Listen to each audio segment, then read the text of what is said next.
on what makes different, like pedestrian fans don't. I'll call you guys back. I know, right?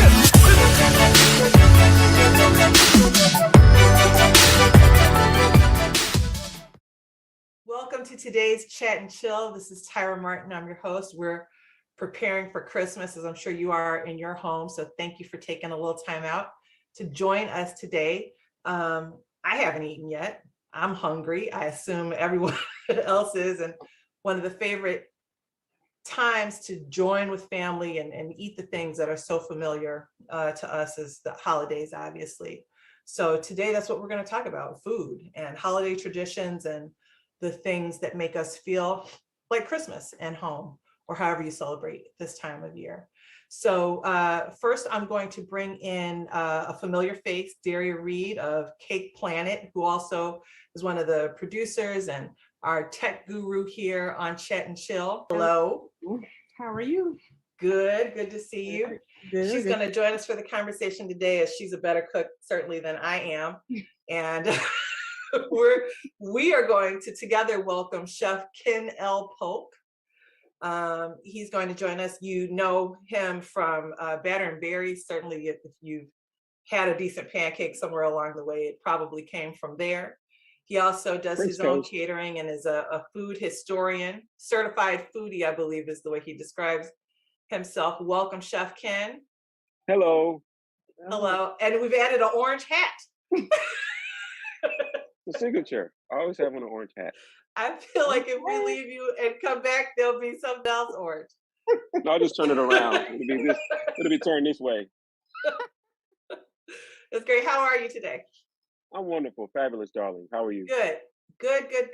Let's talk about holiday traditions. What do you remember about the kitchen growing up?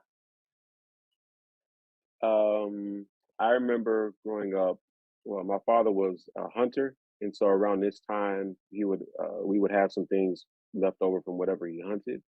I also remember just the days of preparation for the holidays. First, there was a Thanksgiving, and then there was a slow down. Then there was kind of the ramp back up for Christmas. Oddly enough, this is going to sound really out there, but my daughter had never experienced Jello molds. Okay. And for some reason, like they were blanked out of my memory because I hadn't seen them since I was a child. But my mother and other family, they used to make Jello molds for the holidays, and I was like, wait a minute, I remember those. I remember the Jello molds. Like, wow, that's really an old school memory. But something that I have not seen in my adult life, and so it just kind of went way back by the wayside. But I remember cutting up the vegetables for the dressing. I remember the cornbread. I remember my father used to smoke the turkey. So he used to grill and smoke everything. Everything was on the grill. Ham was outside. All of that good stuff was outside because the ovens inside were full of things getting baked and all of that good stuff. And just the mounds upon mounds of food we had from one family's house to the next family's house. You would eat at your house, then you go to your cousin's house, then you go to your aunt's house, then your uncle's house. It's just the rounds, the holiday round. Pans getting tighter at each stop, right? Yeah, right. Pretty much. Not mine. All I do was run around. Yeah. As a kid, you didn't think about that. Like kids, you didn't think about weight gain or anything like. You just thought, I'm full, I'm hungry. You go from full to run around to get full again to run around to make a plate to you just basically eating rounds, and so that's what I remember. Yeah, the fuel is in and out quickly with little kids. Right. Pretty much. Go run. I can relate to what he's talking about. His father was a hunter. That's actually how I learned to cook from my grandfather. He was a hunter, so he would always, our deep freezer stayed full of some kind of animal. Something. Something in there. What we eat? Just eat it. A rabbit, a squirrel, a raccoon. Raccoon. Yes. It doesn't matter. Yes. All of it. Whatever he caught is in that freezer. So let me ask you all this because I have no background with hunting or kind of that kind of food preparation. The first time as a kid when you got to sit in and help Pop or whoever prepare that to be cooked, is that traumatizing? I would not eat anything that I seen living. Yeah. It wasn't traumatizing to me. It was just I'm an exploratory kid anyway. I was the what child, so I was always asking questions anyway. So it didn't make me one bit of difference. No. Not at all. If he was if it was good enough for him to eat, it was good enough for me to eat until I discovered that I didn't want to eat it, or until I tasted it, like, oh, this is not what I want. Right. This ain't where it is. So, but When I did was you more start? Oh, I'm sorry, Ken, go ahead. prone to not like beans than rattlesnake. So go figure. Oh, no. Okay. Well, I think that's fair. Yeah, Yeah. that was one of the other things that was hunted. Not even But no, we didn't reptile. all. I mean, that's not. Granted, we had ham and turkey, and ham and turkey and roast this and roast that. We had a lot of that. I mean, I don't want you to make you think that we were the clampets or anything like that. No, we did. There were no exotic animals on the table. We just happened to have, like she said, we just happened to have that stuff. And then around the holiday time is when I remember it. For lack of better words, coming out or in the fall or whenever. You know, So one of the things that was in that freezer that he did use for hunting that I don't see a lot of people using now is rabbit. So yes, he used rabbit a lot rabbit stew. in the Yeah. dresser. Yeah, well, Uh, y'all fancy, huh? yeah, Rabbit in the dressing. fancy. That's real. That's real fancy. I was Rabbit was not making it into my mama's dressing. Or duck too. He used duck a lot. That wasn't making it into my mama's dressing. She made the dressing. He wasn't touching that. To this day, she makes the dressing, and we not touching that. Yeah, See, keep the wildlife out of the dressing. It was vice versa for me. My grandmother didn't cook that much. My grandfather did all the cooking.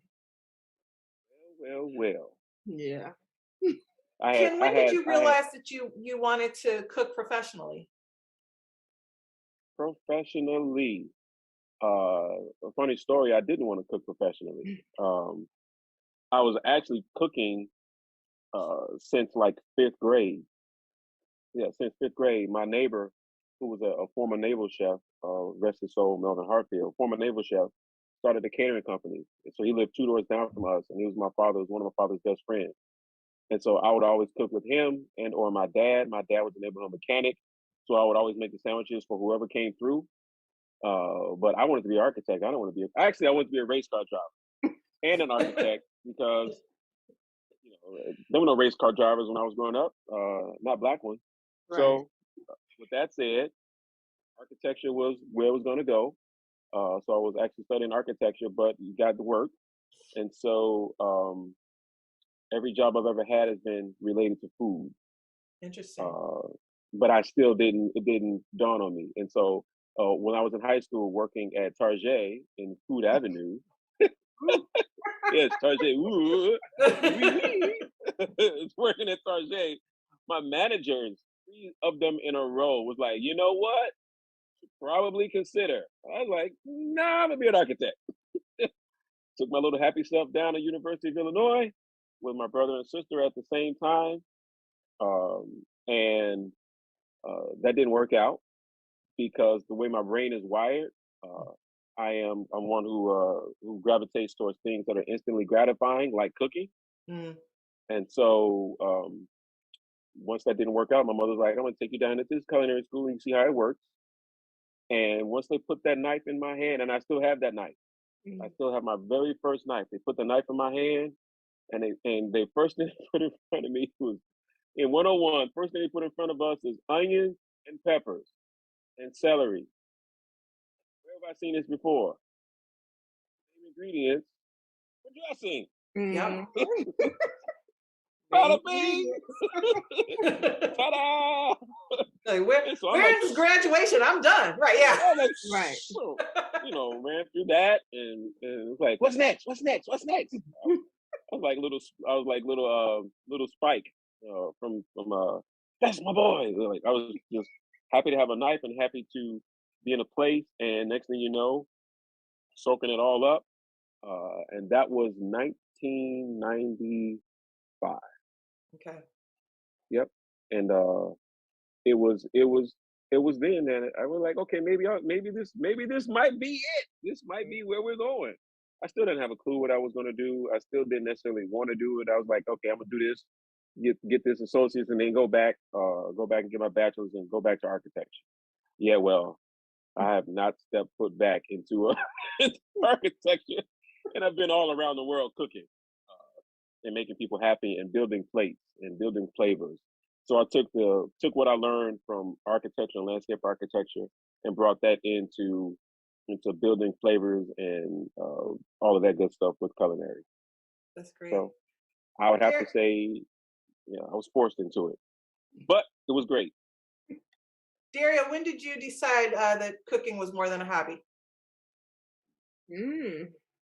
Well, I have been doing it for She so got paid. long. Right. That'll do it. And I stopped doing it for free.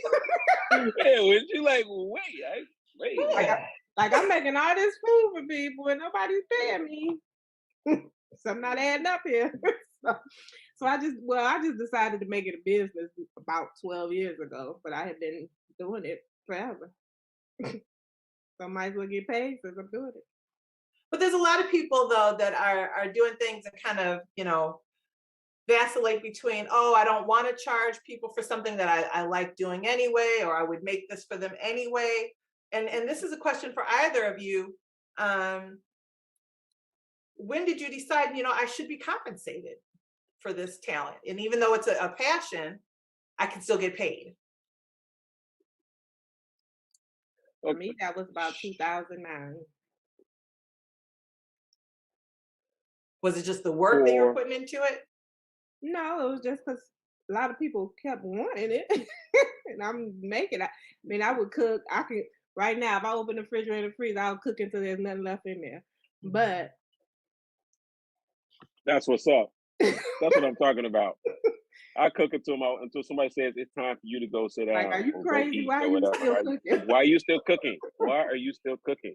Say, because it's what I do. It's my thing. It's, right. I call it therapy. Mm-hmm. So mine was a little different because I was always taught by my instructors that don't get into this for the money. Yeah. If you're getting into cooking for the money, get out because this ain't for you. Right. And so I never actually got into it for the money. I got into it because, it just flowed. It just flowed. And then money, the money came. And then, like she said, like this is the only thing. There are a few things in life where if you drop us into a room of people and they find out you do it, that you will not instantly get people asking, can you do it for them? Yeah. Like, I don't care where I am. The minute they find out what I do, I instantly become the center of attention. Unless there are other people who do it, then we all become, we all gravitate towards each other.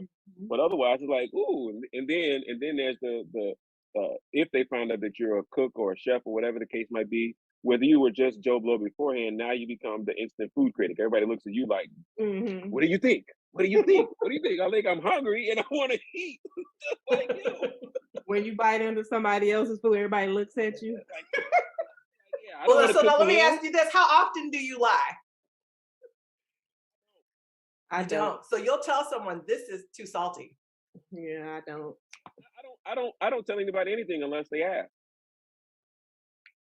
Yeah, I don't. Don't want to know. But I don't do potlucks. So I'm not gonna just go into a room full of food that I don't know who cooked what and start eating stuff. I just don't. No, thank you. The second you bite into a raisin, you out. Even though, let me say this about raisins. I tried to make picadillo and did not include the raisins or olives. And it was basically just taco meat and potatoes. What? What'd you say? I can't hear you, Ken. What did you try to make? Picadillo. It's a Mexican beef and potato dish. But you have to have the raisins in that. You have to have the raisins, yeah. I'm talking about potato salad. Yeah. I'm talking about potato salad. Right. No. Yes. Ken, what's a kitchen disaster you remember? I've been cooking for 20 years. 20. What's Wait, the I one? was What's older the than one that. that haunts you? No, the one that haunts me the most is not my disaster. I didn't do Okay. it. Let us phrase that now. I did not do it. It was not me. The disclaimer. So this is actually the story that got me into teaching, that made me want to go teach. This was the story. I was working for corporate dining. I won't say what company, I won't say what location, but it was corporate dining. It was at a bank. And it was myself and another colleague where we were charged with working, stocking various stations for people to come through. We had about 1,500 people come through every day at both of these stations. And so there was one person who he wasn't a cook, but he was kind of like the person to refill. You know, like when you go to salad bars, the people who refill all of the things. Like he was one of those people to restock everything. And so they were out of fried chicken. And so it was chicken fingers. And so we literally told him, it was like, you out of chicken fingers, just go get them from the freezer and put them in the fryer. In our minds, it was simple, straightforward instructions. Go get the things out the freezer, put them in the fryer. He literally did that. He literally went to the freezer, took the whole box of chicken fingers out of the freezer, and dumped the whole box of chicken fingers into the fryer at one time. Huh. Yeah. So it went boom. it literally went boom. Like you take a big ice block and drop it into a fryer. It's not going to work out well. So it went boom. And next thing we heard, his name was Benny. I can tell you that. His name was Benny. So we went running. We running to see what the matter was. I got to throw my Santa Claus to see what the matter. What's with all the chatter? And so next thing you know, there's grease all over the place. The fryer's bubbling over. We're like, Benny, what did you do? He said, y'all said chicken in the fryer. I was like, oh, fact. God. You did. This is fact. This is actual fact. No one thought that he wouldn't think. Separate him?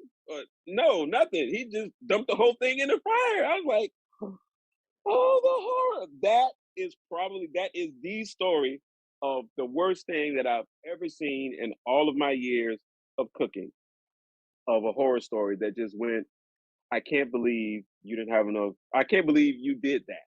Yeah. You know, I couldn't believe he did that. And so you got to work hard to mess up chicken fingers. I was like, wow. He just threw the whole. And so we were just like, he just literally threw the whole box of chicken in the fryer at one time. Wow. It was just amazing. It still is amazing. And this was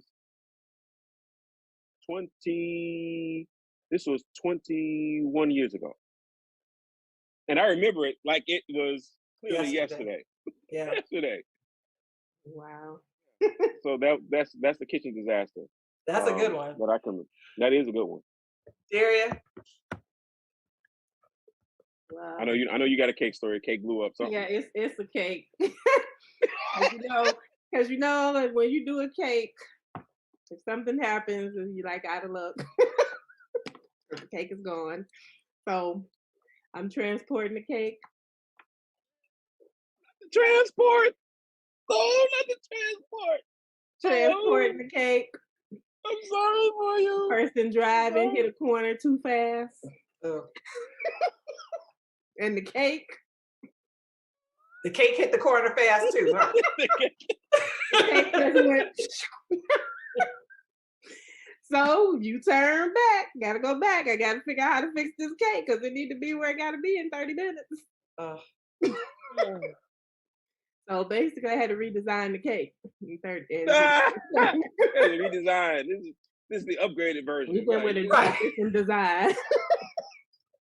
See, we went with the very modern bilateral look on the cake. They never knew the difference. Because they didn't know what it was going to look like anyway. Right. Oh, well, see, there you go. There it is.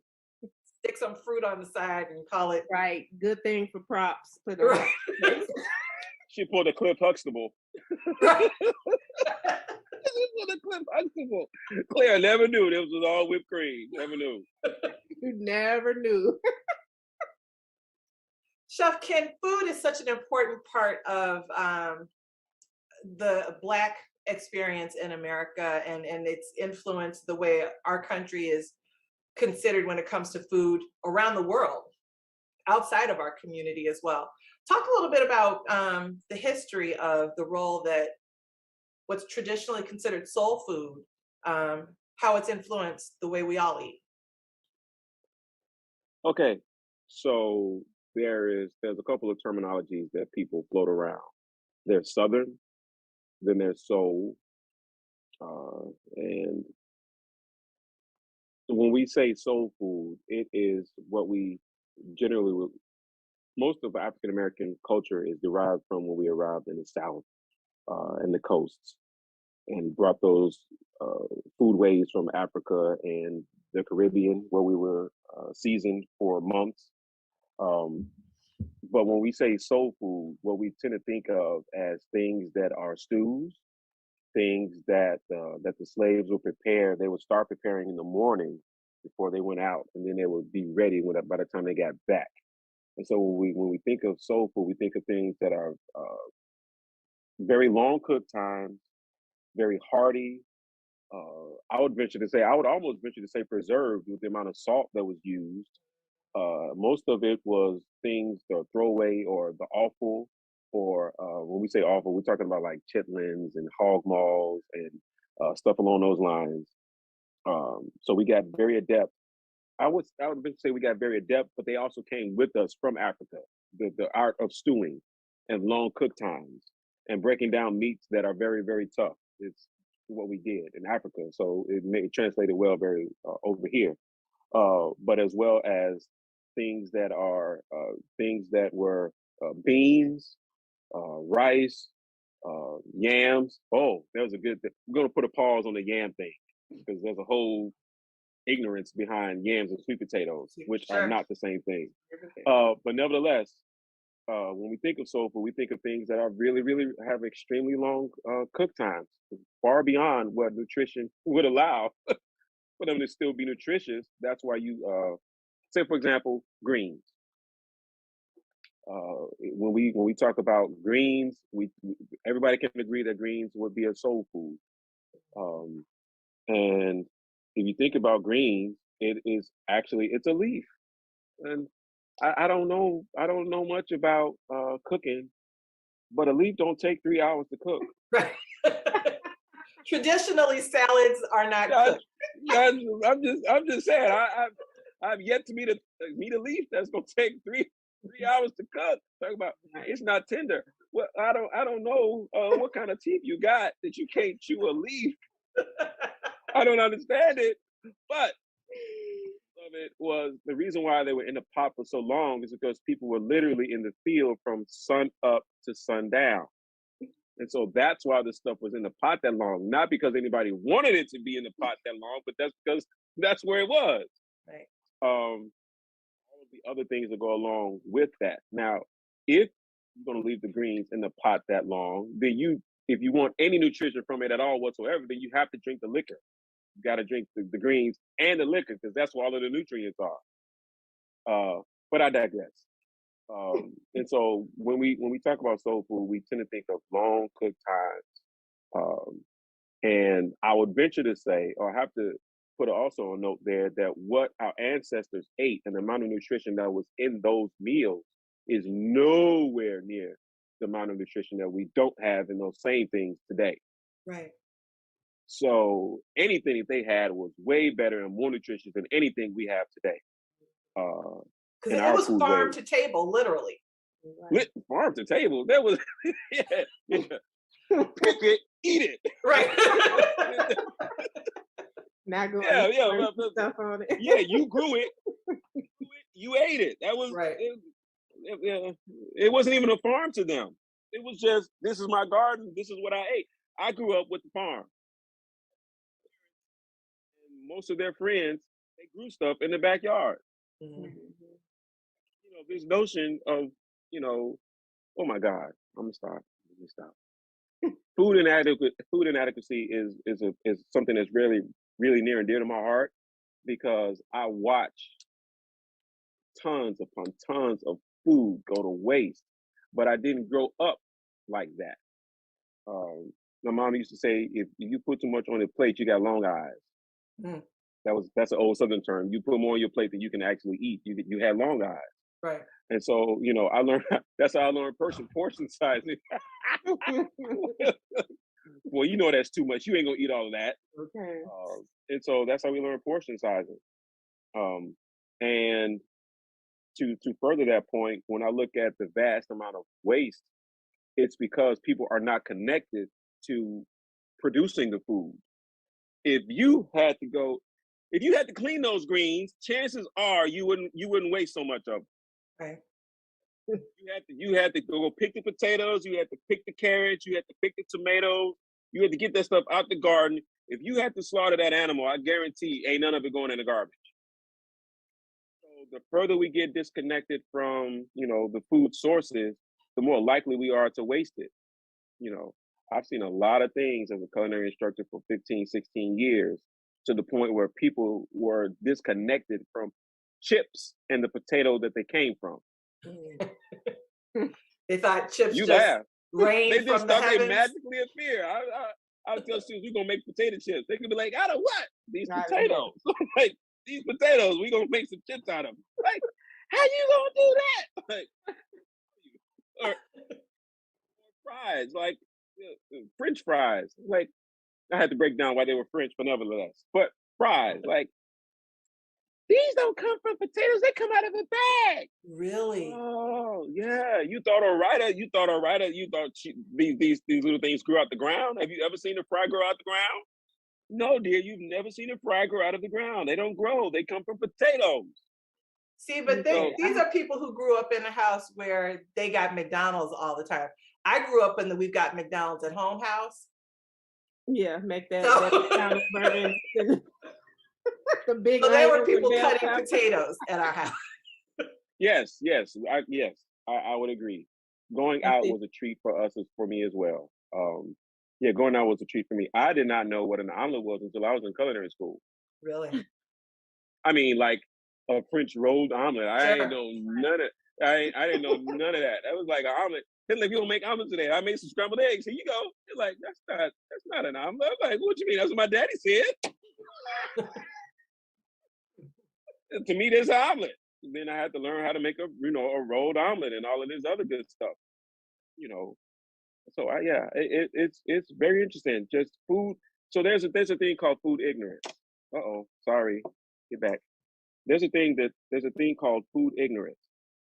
So a problem in our community is one is access. But what I found in my years of culinary instruction is that access is only part of it. If you don't know what to do with what you have access to, you still kind of burn up. Mhm. So we would do these cooking challenges where I would, if you've seen Chopped or any of these other challenges where they would just have a mystery basket of ingredients Mhm. that kids didn't know, they didn't have a clue what to do with. Why? Because they've never seen these ingredients used. They've only seen them in bags or finished products or whatever the case might be. They do not prepare things from raw. And so in our communities where we are forced to subsist instead of create or grow or whatever, we subsist on whatever is in the corner store versus having a variety of fruits and vegetables at our disposal or at our hands that we can use and utilize. So it's very interesting that we have not only food insecurity, but we also have I don't know. I'm going to coin the term food ignorance, where people Mhm. just flat out don't know what to do with food anymore, and they have the same 5 seasonings in the cabinet. Okay, I'm gonna say okay 7 to 8 seasonings in the cabinet. And I know this to a fact because every year when we would start, I would have the students go do an inventory of whatever is in the cabinet, just inventory everything in the cabinet. and the commonalities between one house and one neighborhood. And I taught at a bunch of different schools. The commonalities were all the same. What So they what had in is the it? cabinet: Garlic powder? garlic powder, onion powder, some form of seasoning, salt, black pepper, pepper. And then they have the blends, the seasoning blends. Whatever seasoning blend is something that somebody's selling. Everybody had lemon pepper. That's a new thing. Everybody had lemon pepper. Yeah. And my children were mad at me, like, Dad, did you have any lemon pepper? We got these lemons and we got this pepper. You better grate that lemon and crack that pepper. That's and so they had the same seasoning. Same seasoning. And so we just as we've gotten so far away from producing and preparing food that we just flat out we don't know what to do with it anymore. People have lost it. So what's the solution though? The solution is education. The solution is when we go to grocery stores, if people, what I would tell them is, if you are looking for something to do because you get in a food rut, whatever section you go to, if you normally go get this, go 2 items over and pick up that. Mm. There's so much information available on the internet and on TV and cooking shows, but in order to get it, a person has to be hungry. You actually have to want different. You gotta. They used to always there's a phrase, when you know better. You do You better. do better. I knew y'all knew it. I knew y'all knew it. I don't. Everybody don't know that. No. Everyone does not know the phrase. So I will get you the part B of that. When you want better, you get better. Mm-hmm. When you want better, you get better. And so many times, if you've never made tomato sauce from fresh tomatoes, you don't even realize just what a vast difference it is. Yeah. Like I would get into arguments, not arguments, but the palate is a very sneaky thing. The way we eat is a very sneaky thing, because everything, the human brain is a magnificent machine. I told my students, everything you've ever eaten is stored in your memory banks. However you had it is stored in your memory banks. And so oftentimes what you just need to get somebody is some exposure. Oftentimes all you need is exposure, and then the rest, it'll take off from there. Oh, I remember that. Because when it goes in, you have all 5 senses that are enacted. And all those 5 senses are going to bring it back to your memory. Whenever you see it, you go like, oh, I remember blah. And so my favorite thing is when kids will tell me, oh, I don't eat blank. I'm like, stop it, you're only 7 years old. Oh, fine, I'll give you 15. Even at 15 years old, it's like, I don't eat mushrooms. You've had one type of mushroom cooked one type of way. You can't tell me you don't eat mushrooms. And so, I made it a mission. Like, I would find out what kids didn't like at the beginning of the year. I don't eat this. I don't eat that. And they'd be so proud. I don't eat. Oh, okay. Watch. You just year, named your monster. You just named the target for you. So then I'll find a way. Yeah, I did it. I'm sorry. I don't know what you want to call it, but I always like to give someone something that they didn't think they liked in a way that they didn't even know they had it. Mm-hmm. And then they're like, yeah, so when I remember it, then I'd be like, yeah, you just had blank. No, I didn't. Yeah, you did, and you liked it. You liked it. Then they get mad at me, like, oh, why you do that to me? Because you were ignorant and now you're enlightened. You took the red pill. Yeah. Welcome to the Matrix, baby. Welcome to the Matrix. So yeah, that's one of the things that I did, and even now in my professional practice, what I like to do is take things that people think they know and rework them and give them back to them in ways they didn't even realize it would be so so flavorful or so good or so whatever. And a lot of times it does not. We don't have to overcomplicate things. A lot of times we mess stuff up by complicating it. Mm-hmm. It don't have to be such a much. It just doesn't. I think that's one of the things that people like so much about Batter and Berries too, is that it's what they expect, but a little different. Yes. And I've had quite a few challenges with Batter and Berries. in terms of we can agree that it is a box um, because it's breakfast, lunch, and brunch, Mm. and we take what we would call dinner proteins and we serve them to people for breakfast, lunch, and brunch. Backstory is the person who envisioned the restaurant was a physician. She's a doctor. And the only time she got off, the only time she got to date the other owner was the only time they could go out was for breakfast, lunch, or brunch.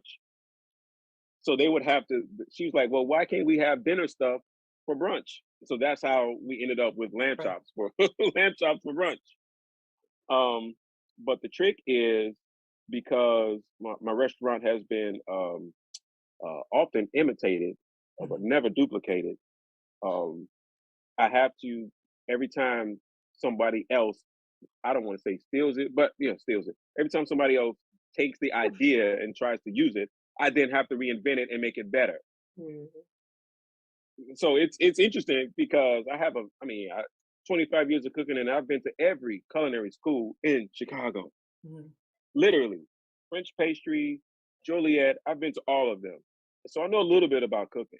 And so it's like, just because you had it this one way, oh, I got lots more tricks up these short sleeves, lots more tricks. And owner does not want anything artificial going in the consumer's bodies. So I had to find a way to make things taste better naturally. Um, because it's a treat, but it shouldn't be detrimental, for lack of Mhm. better words. So there's no artificial flavoring, seasonings, or colors. Now, imagine that. Like the blueberries are blue because they're blue. Right. If the toast isn't really blue this week, it's because the blueberries weren't really blue this week. Right. It just is what it is. When the strawberries are in season, you can tell it because the flavor is that you can smell the strawberry. Yeah. Um, and so, I have other little tricks to find things that are within season or how to massage the best flavor out of things. And so people ask, well, why is this off the menu? Because it ain't the season for it. It's like to get peaches when we get peaches and they're at the ripe, when the juice is falling down your arm, it's like, oh my goodness. Oh my goodness. Sometimes I wish I could have a scratch and snip on the screen and I just wish people could just come today and get this item. Like, Right. please come get it within the next 2 days or 3 days. When I go to the market to get things and I'm really, really excited, I get really, really excited to bring things to the restaurant for people to have and or try. Um, because, if I'm not excited, why would anybody else be? Well, as a person who loves breakfast, I desperately want you to let us know when you got something hot. That's what social media is for. You all should be saying, "Hey, we've got get your fresh Keystone peaches Stone today." peaches, yes, yes. So yeah, we that's why I changed the toast. That's why I changed the special. We changed them, man. When I would change them out a little bit more frequently, but then we get people who are mad because, um, say for example, you saw it, I don't know, Tuesday, Mm, and you think I'm gonna get it next Tuesday, but then it's gone. right. So it's like, ah.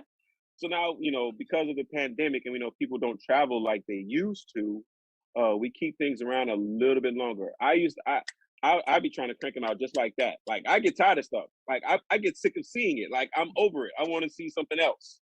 you know. Or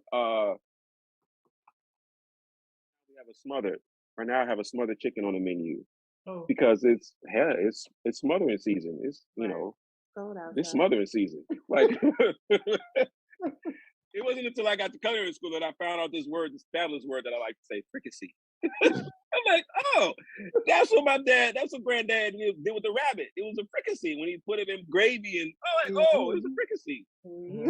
So, I'm smothering chicken and we cannot keep it. Like we're smothering a lot of chicken. Yeah, that's why they cross the road to keep them getting smothered. what is it served with? Just out of starving So curiosity.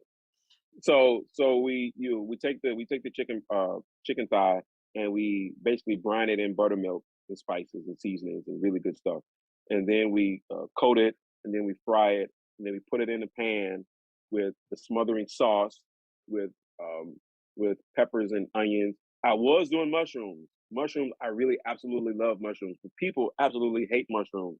And so It's every the order be no texture. mushrooms, no mushrooms, no mushrooms. Is it the texture? It's Is the that what texture. it is? Yeah, I don't. Is that what it is? Yeah. She said, because there's so many different kinds of mushrooms. Oh my goodness. But nevertheless, I took the mushrooms out.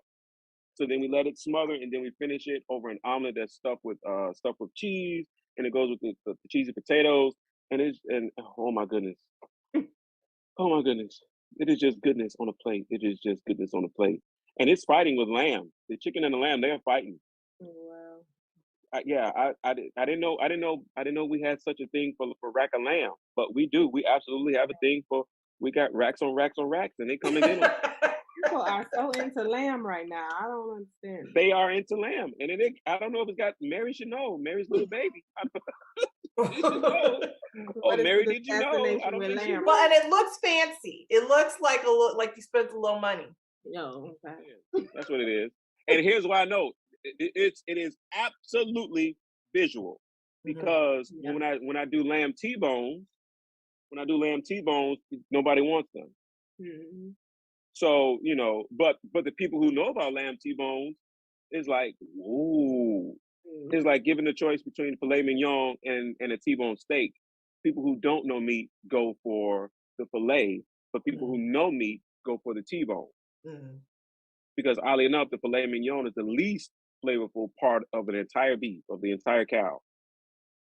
Most people don't know that. If you want to really, it's the least flavorful. It tastes like it did no work to become beef, because it didn't. So what's the attraction? The attraction is its tenderness, and it costs the most. Okay, so it's It's hyped. the most expensive. It's hyped up because it costs more. It costs more, but that doesn't necessarily mean it tastes better. Because it doesn't taste beef. It does. It does. Frenchy, yeah. You know what a filet mignon is? Essentially the chicken tender of a cow. Okay, really? It's the flap of meat that's right next to the spine. Okay. You get to because it's on either side of the spine. It's basically what keeps the spine in place. If you notice, spines don't move, or they shouldn't. So this piece of meat doesn't get any exercise. So it's very tender because there's next to no connective tissue. Yeah. It's not moving. So it doesn't develop any beefy flavor. It's just very, very tender. Okay, what's the most flavorful cut of steak?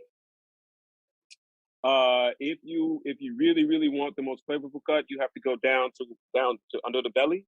That's where you get your flank steak and your the ones we would end up with cube steak, like we grew up with. Those are going to be really, really beefy.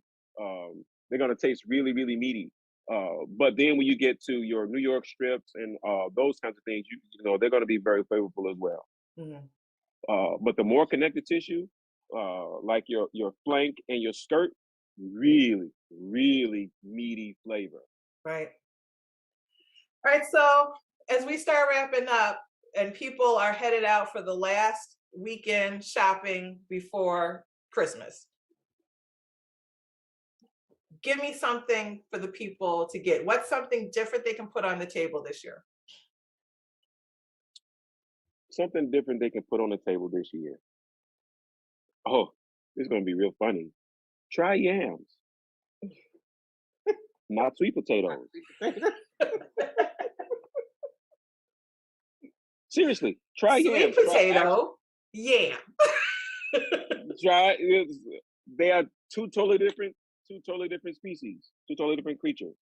The reason why they candied yams was because yams are very, very fibrous, and so they cut them across the grain, they cut them across the fiber, and then they candied them. They made them. They're not sweet, so they candied them. Potatoes are sweet. They have a higher sugar content, so you can use less sugar on them, and you still get the same sweetness. But I would venture to say for people to maybe get some green beans or snap peas, get some green beans, and try not to cook them for 45 minutes in a pot. So you're saying fresh? The fresh ones. Get the fresh ones. Don't kill them. Don't. Put them in. Put the salt in the water. Beans in. Wait, repeat I'm that sorry. because your audio went down. Put the green beans, salt water. Bring the water to a boil. Put the green beans in the water. The water's going to stop boiling. By the time the water comes back to a boil, take the green beans out. Ice, so they can stop cooking. When you're ready to eat them, put some butter in a pan. Go with butter. If you're watching your weight, go with olive oil or go with coconut oil. Either one. Put them back in the pan. Some salt. It can even be Lawry's. Some sea salt, kosher salt, pickle salt. I don't care which salt. Need some salt because we need seasoning. And pepper. Black pepper. Combination of pepper. I use black, white, and red. You can use cayenne if you like. You can use any of the other chili de arbol, whatever you like. Mm-hmm. And saute them. When we say saute, that means high heat. You're going to smell the butters. The butter's going to start to brown. Move your green beans around. French people like to put almonds in them. Mm-hmm. Black folks like to put pecans or walnuts in them. My mama's from the South. She's from Georgia. She would say pecan. Yeah. So, yeah, pecans. If you really want to get fancy, if you got some maple syrup, toss them with some maple syrup. That's going to be, yeah, see that look you just made? Yeah, that. Toss them with some maple syrup. You know, if you don't have maple syrup, that's perfectly fine. Hit them with some honey. A little bit of, not peanuts, but go with pecans or walnuts, and it'll blow your mind how beautiful they taste. All right. Well, I'm gonna try that. Maybe tomorrow. Okay. Yeah. And don't be afraid of the salt. If you're gonna use salt, please, I admonish you to use kosher salt. Kosher salt, sea salt. Mm-hmm. Whatever Love salt salt. does not have iodine in it. Most people don't realize what iodine does. Iodine is a blood coagulant. Yeah, that's why we get the high blood pressure from the coagulant. Right. We need sodium, but we don't need iodine unless you have a cut. And sea salt is way more power, way more, like punch to the amount that you have to use. Yes, and when you get, yes, for the most part, it depends on what kind it is, but I'm not gonna get into all of that. Okay. Everything is a rabbit hole, and I'm not going down too many rabbit holes today. All right, Daria, what's the easiest thing for them to try to pull off for dessert? They're gonna do it themselves, a pie. No, just pie. But I've had a couple of pie disasters. I remember before I've kind of fine-tuned my apple pie, it turned into just like apple soup. So did you start start with with fresh apples? Did you cut the apples yourself? Yeah, no, I did, but it would get too watery. So I kind of changed the different kinds of apples I was using, or it was just liquid, standing liquid. Apple pie. She didn't have enough cornstarch. Simple. Yeah. She didn't have enough cornstarch when she mixed it. And I'll say this, the first few times I tried to do this was me trying no cornstarch? None. This was me trying to be super domestic, dating somebody. And then I ended up getting real good.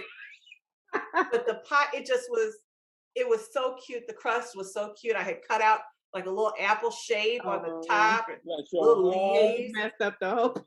And it was like an apple jacuzzi when I pulled it out of the oven. Wait. Did you let it cook long enough? Yeah. And you pulled it right out and tried to eat it? Oh no, we didn't eat. It was wet. It was not right. But did you let it sit so it can thicken up? Yeah, I've gotten much better. Okay. We're gonna see, right, Daria? We're gonna see. Okay, right. We got homework assignment. Give us some homework. We want to see a pie with them green beans. Yeah, we're gonna have her and Mark. Her and Mark gotta make a pie. My final exam. Make a pie with those green beans. Okay, so Daria, and the green beans should be green. The easiest thing to pull off at home. Not emerald green, not dark green, army green. It should be green bean green. It should No, but I bean wouldn't greens. suggest nobody trying to start out baking and bake a pound cake. It's not gonna work for you. So like I said, pie probably be the most simple thing for you to do. All I right, was sounds say good. unless maybe a dump cake, maybe. No, I don't know. That to me Okay. is not really baking because you're just throwing a bunch of stuff together. Mhm. You're not really Mhm. measuring. Mhm. That's the biggest part of baking because people don't Mhm. like to measure. Well, Well, and speak on there's it, your daughter. math, Speak your on it. science, your architecture. They Yes, just want to throw well. everything together. Oh, that'd be okay. That'd be okay. No, not gonna work. The Dare, problem with people if who don't somebody know, wanted to pick up a pound cake from Jewel or Marianne, they have those little short loaves. How do they hook it up? No, okay. Yeah, I don't Is there a way to hook that up? know. Make it special? you're like, no. No. It's not. My mother and my daughter tells me, you destroyed all of us. Now we can't even eat store-bought stuff because you made us all know what it's supposed to taste like if it was done with regular natural ingredients. You go to the store and you taste all that artificial flavor, and then you get that aftertaste that just kills the whole thing. Yeah. So you tasting like chemical taste in your mouth. So my daughter really hates it because she's like, you always want to make everything. Just go to the store and buy a cake. No. They're ruined. It's a big difference. You have to use real butter.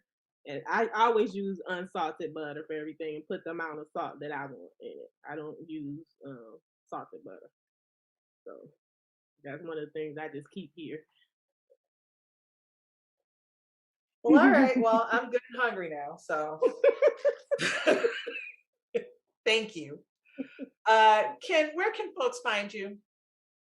2748 North Lincoln. No, but I'm usually at the restaurant quite a bit. You can usually see me because I usually have on an orange hat. Uh-huh. My name, my jacket. I usually have on. Yeah, that's usually how people can find me. I don't have my name on the jacket, so people never. If you don't know me, you don't know. Otherwise, they can find me on Instagram, CHICHEFKEN, Shy Chef Ken. Facebook is my name. I'm not hiding from anybody, so my name is it's pretty Nothing complicated. Shy nothing Guy complicated. 24. Yeah, I'm not hiding. I'm not hiding at all. I'm not hiding from anybody, so I don't want anybody. So anybody coming looking for me. So my name is pretty good. I like people say I've been looking for you. No, you haven't. No, I'm not hiding. So Ken L Polk is Facebook. Batter and Berries is 2748 North Lincoln. And we're growing and expanding, thank God. So we'll have other locations coming, south, west, as soon as we possibly can. And that's pretty much it for me. Oh, and my own website, but And the website you're is trying to get to me. My name, chefkenlpolk.com. chefkenlpolk.com. Yep. Awesome. Daria, if people do not want to challenge the pie gods next week, is it too late to order? I am still taking orders for Christmas up until the 19th. Okay. Yep. So Cobbs. Hmm? Cobbs. Just in general, or Yeah, in general, that's whatever. Okay, general Cobbs. At least you know. like, can you throw a blanket Cobbs like that? I can. If she making it, I'm taking it. Whatever it is. The fact that you know what Cobbs is, we all good. Right. Right. Right. Yes, and Tyra knows what it is too. Let me catch you. Okay. I'm roll up on you like Cobbs. And you didn't say no Cobbs, so whatever you got. Right. It's free game. I do that to people at the restaurant. I just Say that again? Cobbs. I do that to people at the restaurant. Oh yeah. Only certain people you understand. I only do it to certain people. You understand? Because it only works with certain people. They'd be like Cobbs, and they'd be like on the corn, right? Yeah. I don't have any corn. I don't have any corn. Oh shucks. I'm sorry. Daria, where can people find Cake Planet? Oh my goodness. I'm on Facebook, Instagram mainly. Well, mainly Facebook at Cake P Daria or Cake Planet by Daria on Facebook and on Instagram. Same thing, Cake Planet by Daria. You can either email me, text me, inbox me. Most of the orders usually come through inbox, or they call the phone number. But that's pretty much where I am. All right, sounds good. Thank you both for hanging out for a little while today. We appreciate it. Pleasure's been mine. You guys are a riot. Ken, I'll let you just kind of absorb into the orangeness of the background there. Blend in. It's what I do. Yes. Thank you. But it I'm makes it going to easy. one of It the makes it easy to restaurants find soon. me. Well, that's our show for today. Thank you so much for joining us. We hope that you have a very Merry Christmas, a safe holiday season, and a wonderful new year. We'll see you in 2022 with lots more stories from Chicagoans that you know and people that are making a difference and talking about things that we want to hear about. So take care, be well.